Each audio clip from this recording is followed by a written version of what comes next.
सत श्री अकाल। Doctor Diljit, astrology research centre Hoshiarpur. Rahu आविष्कारक ग्रह है।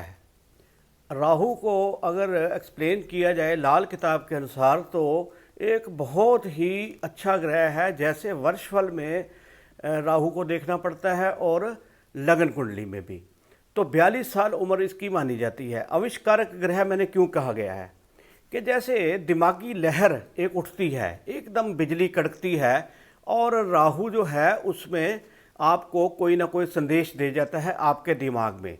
जितने भी आविष्कार हुए हैं तो वो राहु के कारण ही हैं।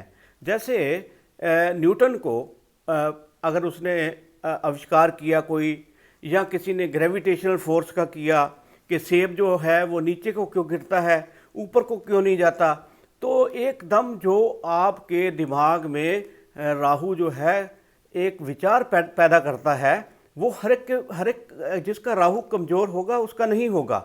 जिसका राहु बहुत स्ट्रांग है और अच्छा बैठा है उसका वो राहु जो है वो ये बात कराएगा, उसके साथ आविष्कार भी कराएगा, नया नया चीज़ें भी आएंगी।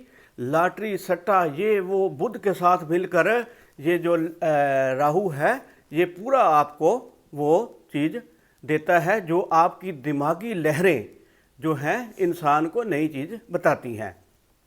तो 42 साल उम्र का जमाना राहु का माना गया है। दिमागी लहर का मालिक है। ये सब दुश्मनों से बचाव करता है, उनका नाश करने वाला बताया गया है। हाथी तख्त पर ग्रहण रवि का होता है। अगर राहु पहले खाने में मतलब तख्त पर बैठ जाए तो ग्रहण सूर्य का हो जाता है।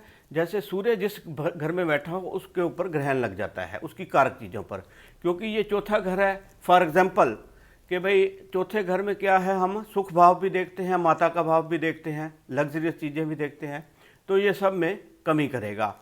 तो 10वें शक्की, 10वें घर में ये थोड़ा सा शक्की हो जाता है। और लेख पंगुड़ा गुरु मंदिर का रोता गुरु 11 हो। और क्या है गुरु मंदिर दूसरा, पंगुड़े जैसी लाइफ, पंगुड़ा जैसी लाइफ जैसी स्विंग्स जैसी, कभी ऊंचा उठ जाता है कभी नीचा चला जाता है। इसलिए राहु दूसरे भाव में जो है वो करता है ऐसा कि भी इंसान को कभी ऊपर को ले जाता है कभी नीचे को ले जाता है। इसलिए हाथी तख्त पर ग्रहण रवि का है। और दूसरे शक्की मगर 10वें शक्की खुद होता है। लेख पंगूटा गुरु मंदिर का रोता गुरु घर 11 हो। और 11 में थोड़ा सा ये शनि के घर में थोड़ा रोते वाली बात हो जाती है। उम्र दौलत का राखा तीजे, तीसरे घर में ये आपकी उम्र का और दौलत का भी राखा माना जाता है। गोली पक्का बंदूकची हो, चौथे घर में पक्का बंदूकची या धार्मिक भी कहा गया है इसको। तो पाप कसम वह चौथे करता, अगर चौथे में बैठा हो तो पाप की कसम अगर इंसान खा ले, धार्मिक हो जाए तो उसको बहुत फ़ायदा होता है। औलाद बची न 5वें की हो, 5वें में हो तो औलाद को थोड़ा सा नुकसान करता है अगर खराबी हो। मौत नकारा गुरु 8वें है। मौत नकारा पहले कहते थे कि किसी को जो अगर आपने अट्रैक्ट करना हो, ढोलक जोर जोर से बजाते थे और कोई चीज़ अपना संदेश देते थे तो ये वहाँ पर नकारा बजाता है। नकारा जो नगाड़ा जिसे बोल देते हैं वो उसके बारे में बताया गया है कि 8वें भाव में ये ऐसा होता है। और जहरी चंद्र जब शनि सांप से हो, जले धर्म नो राहु, यहाँ पर इंसान अपने धर्म को पालन ना करने वाला भी हो जाता है, खुद मुख्तियारी ना करे तो अच्छा रहता है। शिफा पागल को देता है, मगर 9वें घर में राहु हो तो शिफा पागल का मतलब होता है कि वो पागलों का भी अगर इलाज करे तो वो इंसान जो है जिसका राहु 9 में है उसको बहुत फ़ायदा होगा। तो लाख उम्मीदें 12 फर्जी, हाथी खर्च न रुकता हो। 12वें में 11वें में तो बड़ा अच्छा है, 12वें में भी क्या है कि भाई ये खर्च बहुत करवाता है और खर्च उस इंसान का नहीं रुकता है। तो क्याफा, अगर हम क्याफे की बात करें तो राहु का क्याफा जो है उसकी राहु की कोई रेखा हाथ में नहीं है हमारे में। राहु का क्याफा जो है वो जाल है, ऐसे जाल बनेगा।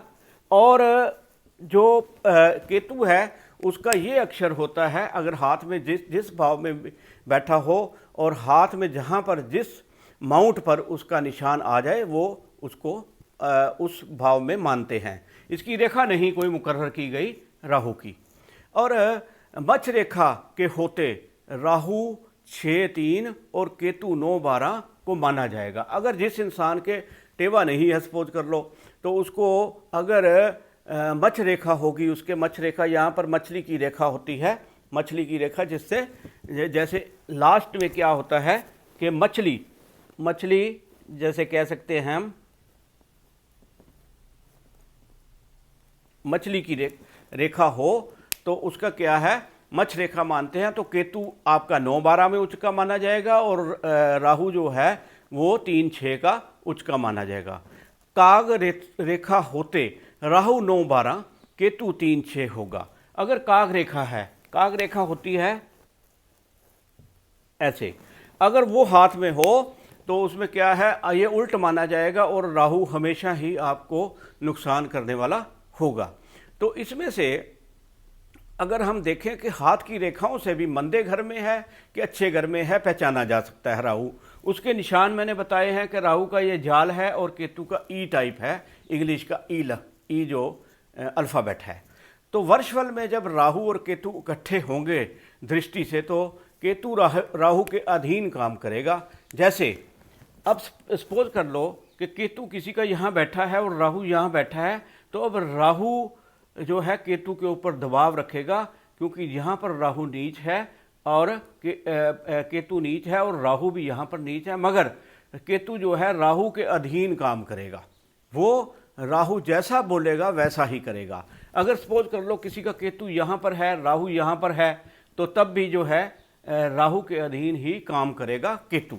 तो इसमें एक शेर आता है, सरे तस्लीम खम है जो मजारे यार में आए, हम तो सिर्फ खिदमत करने तेरी दरबार में आए। तो मतलब कि ये खिदमत करने के लिए पैदा हुआ है। केतु जो है अगर पहले घरों में होगा 1 से 6 तक अगर घरों में हो और राहु जो है 7 से 12 घरों तक हो तो वो केतु उसकी खिदमत ही करेगा। तो लहर दिमागी जैसे बिजली कड़क होती है, वैसे ही आपके अगर दिमाग में कोई चीज़ आ जाए, जितने भी आविष्कार हुए हैं तो वो सारे ही राहु के कारण ही हुए हैं। क्योंकि बिजली जैसे चमकती है ऐसे दिमाग में एक सवाल आ जाता है कि ये जो चीज़ है, न्यूटन थे या बल्ब का आविष्कार हुआ या ग्रेविटेशनल का फोर्स का हुआ या और भी किसी चीज़ का दुनिया में आविष्कार हुआ है, तो वो बिजली चमकती कड़कती जो दिमाग में पैदा करता है वो राहु है।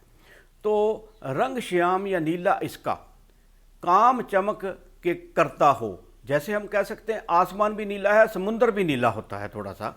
तो ये इतना बड़ा है कि ये सारी कायनात का मालिक समझ लो।